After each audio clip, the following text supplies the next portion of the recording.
Morning my dear kids, welcome back to the class. तो जैसे कि ये हमारी रिवीजन वीडियोस चल रही है और हम हमारे सारे चैप्टर्स रिवाइज कर चुके हैं। हमने ग्रामर पोर्शन भी रिवाइज कर लिया है, देन हम ऐसे पढ़ चुके हैं, एप्लीकेशन पढ़ चुके हैं और अब हमारी ग्रामर का एक पोर्शन रह जाता है रिवाइज करने को, जो है सेंटेंस। तो ये वैसे तो हमने पहले भी पढ़ रखा है, पर आज हम इसे रिवाइज करेंगे। Sentence, a group of word that make complete sense is called a sentence. एक ग्रुप, एक वर्ड्स का ऐसा ग्रुप जो कि कंप्लीट सेंस बनाता है, उसे हम सेंटेंस कहते हैं। And now we will revise sentence through some exercises. So let's start. Here is a question which we have to solve. Tick mark, write the group of words which make complete sense and cross those not.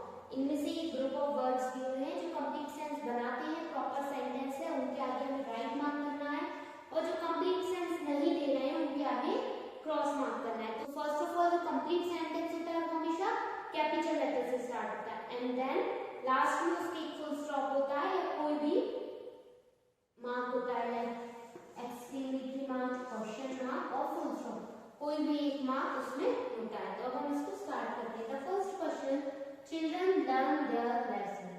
तो इसमें children का सी भी capital है, then इसमें full stop भी है और इसका कंप्लीट सेंस भी निकल रहा है, that means it is a complete sentence, so we will put right mark over that. Then the second question, tell me give my. First thing, इसका कोई सेंस नहीं निकल रहा है एंड देन सेकंड, यहाँ भी ब्लैंक स्पेस है, यहाँ कोई मार्क नहीं है, so that means it's not a complete sentence, we will put cross. Then the third question, sun rises in the east. तो इसका फर्स्ट लेटर भी कैपिटल है, फुल स्टॉप भी है, तो ये फर्स्ट थिंग है जो हम देखनी है किसी भी सेंटेंस में। देन इसका सेंस भी निकल रहा है, तो ये कंप्लीट सेंटेंस है, इसके आगे हम राइट मार्क कर देंगे।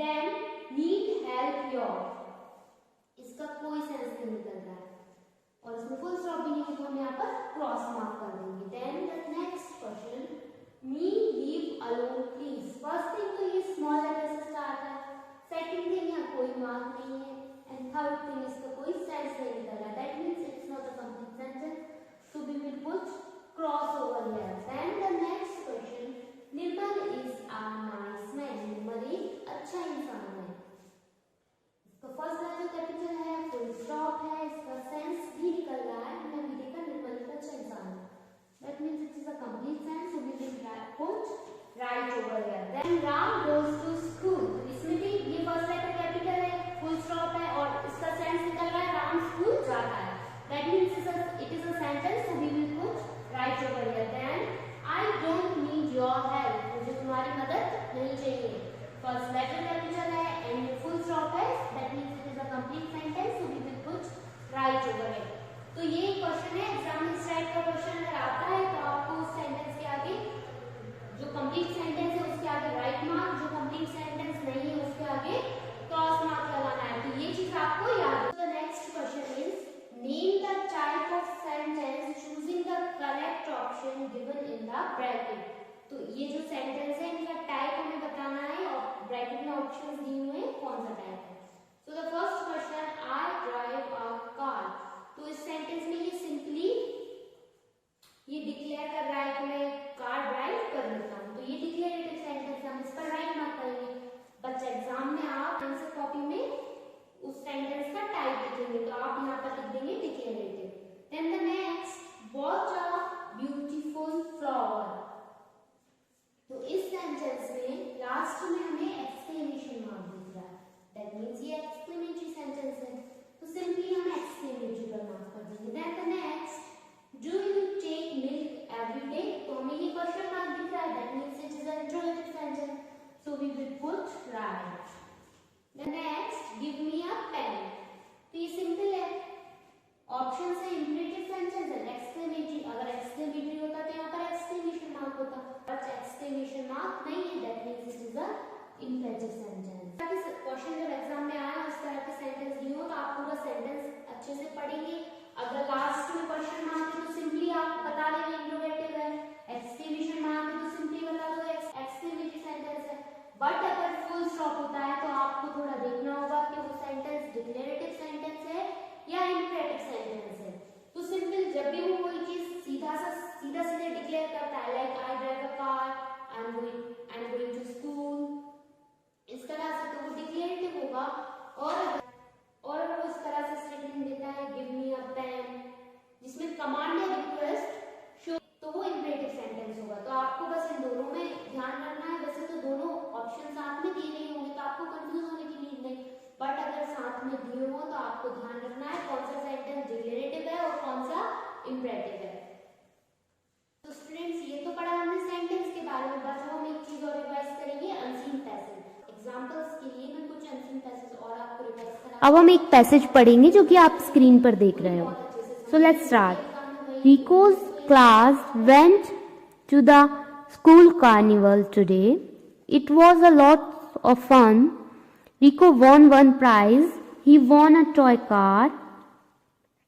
He had a great time with all of his friends. First he played a few games. Then he got popcorn with his friends. Finally he got to watch a magic show.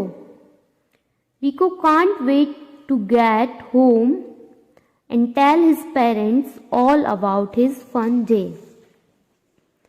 अब हम इसके question answers देखेंगे। The first question, where did Rico's class go? तो कहाँ जाने वाले थे? School carnival में। So the answer is option A. Then the next, what did Rico win? Rico ने क्या जीता? हमने सेकेंड लाइन में पढ़ा था Rico won a toy car. So the answer is option A, a toy car. Then the next, what did Rico eat at the carnival? जो carnival festival था उसमें रिको ने क्या खाया था? Options are burger, popcorn, pizza. तो हमने passage में पढ़ा he got popcorn with his friends, तो इसका आंसर होगा option B. Then the next question, what did Rico get to watch? इसमें हमें लिखना है, तो ये थर्ड लाइन में पढ़ा he got to watch a magic show. Then the last question, how many prizes did Rico win? तो ये हमने फर्स्ट लाइन में पढ़ा था Rico won one prize, तो इसका आंसर होगा 1। अब हम एक और पैसेज रिवाइज करेंगे जो कि आप स्क्रीन पर देख रहे हैं। Scientists know many things about the sun. They know how old it is. The sun is more than 4.5 billion years old. They also know the sun's size. The sun may seem small, but that is because it is so far away. It is about 93 million miles away from the earth. The sun is so large that the diameter of sun is 109 times the Earth's diameter. The sun also weighs as much as Earth. The sun is the center of our solar system. Besides the sun, the solar system is made up of the planets, moon, asteroid belts, comets, meteors and other objects. तो ये हमने पढ़ा सन के बारे में एक passage था। अब हम इसके क्वेश्चन आंसर्स देखेंगे। The first question, how old is the sun? तो हमने क्या पढ़ा था? मोर देन 4.5, तो इसका आंसर क्या होगा? Option B, 4.5 billion years. Then the second, what is the distance of the sun from the earth? तो हमने क्या पढ़ा था? 93, तो आंसर क्या होगा? Option C, 93 million miles. Then the next, why does the sun seem small?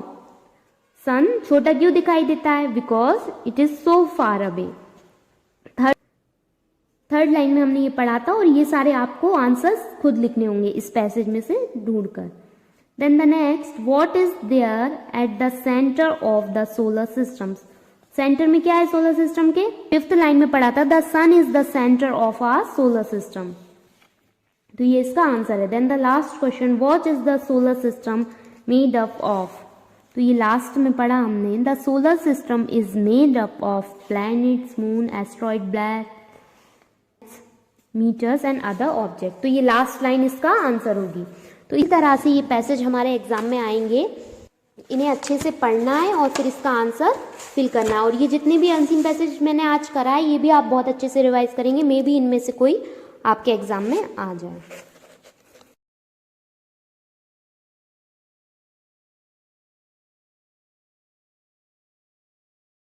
So my dear students, जैसे कि हम चैप्टर 5 टू चैप्टर 9 रिवाइज कर चुके हैं, अब हमारा चैप्टर 10 बचता है, the day the river spoke. तो ये स्टोरी हमने पढ़ी थी, इसमें जानू होती है, उसे स्कूल जाना होता है और वो किस तरह से स्ट्रगल करती है और एंड में कैसे स्कूल जा पाती है, ये हमने इस स्टोरी में पढ़ा था। तो आज हम इसे रिवाइज करेंगे, इसके MCQs, वर्ड मीनिंग और question answers. So first of all we will revise MCQs on page number 86. So open your book. And the first question, who attended the school in the village? Village में कौन school attend करता था? Options, option A all boys and girls, सभी लड़कियां और सभी लड़के। Option B only boys, बस लड़के। And option C only girls, बस लड़कियां। And last option D very few girls and all boys, कुछ थोड़ी बहुत लड़कियां और सारे लड़के। तो कौन अटेंड करता था? हमने स्टोरी में पढ़ा कुछ लड़कियां, बहुत कम लड़कियां और बाकी सारे बॉयज स्कूल अटेंड करते थे। So the answer is option D. Then the second question, what surprise did the teacher have for the children? Teacher के पास बच्चों के लिए क्या सरप्राइज था? Are options are, option A they would see the light house, option B they would have a picnic, and option D they would have a holiday, and last option D they would go to the museum. तो क्या था? They would see the lighthouse, वो light house देखने जाने वाले थे।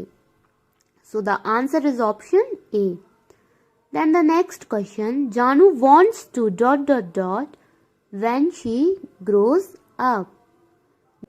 बड़ी होने के बाद जानू क्या करना चाहती थी?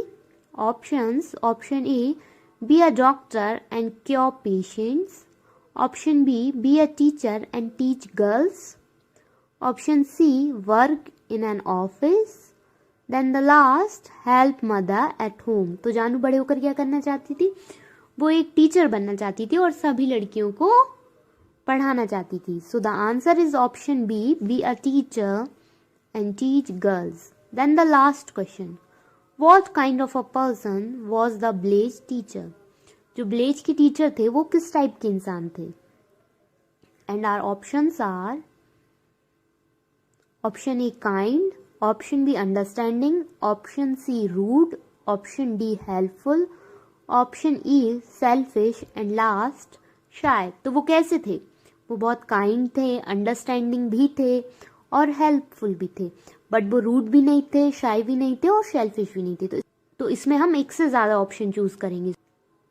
So the option A, option B and option D are the answers.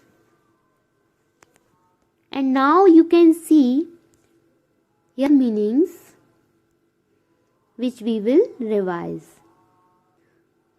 The first word agree, A-G-R-E-E, agree. Agree means सहमत होना. Then second, fetch, F-E-T-C-H, fetch. Fetch means लाना. Then third, spectacle, S-P-E-T-A-C-L-E, spectacle. Spectacle means चश्मा. Then next, panic, P-A-N-I-C, panic. Panic means घबराना.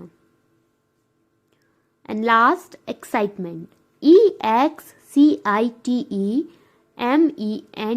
excitement. Excitement means उत्साह, means बहुत खुशी होना. So these are some word meaning which you have to revise. And now we will revise question answer. The first question, what does atom means? Atom means क्या होता है? तो हमने story में पढ़ा था atom means elder brother. Then next, where was Janu's favorite rock? जानू की जो फेवरेट रॉक थी वो कहाँ थी? Answer. Janu's favorite rock was at the river bank. Then third question. Who spoke to Janu one day as she sat on her favorite rock? एक दिन जानू जब अपनी फेवरेट रॉक पर बैठी थी तो उससे किसने बात की थी? रिवर ने बात की थी. The river spoke to Janu one day as she sat on her favourite rock. Then the fourth question. Why do you think Janu wanted to go to school? आपको क्या लगता है जानू को स्कूल क्यों जाना था? Because she want to learn and read like others. So the answer is Janu wanted to go to school to learn and read like Achan and Meena. Then the fifth question. What are the things Janu is not scared of? ऐसी कौन कौन सी चीजें थी जिनसे जानू नहीं डरती थी? तो जानू ग्रीन लिजार्ड, स्नेक्स और जो ट्रेन ब्रिज से पास होती थी तो इन सब से नहीं डरती थी. Janu is not scared of the green lizard, the snake and the big train rattling past the bridge. Then the last question. How did the teacher explain what a light house is? Teacher ने light house को कैसे explain किया था? तो आप बताइए कैसे किया था उन्होंने तो टीचर ने बताया था लाइट हाउस एक बड़ी पेंसिल की तरह होता है जिसके टॉप पर लाइट होती है. उस लाइट से बाकी जो सी में शिप्स चलती हैं उनको देखने में हेल्प होती है. The teacher explain that light house is a big building shaped like a huge pencil with a bright light at the top.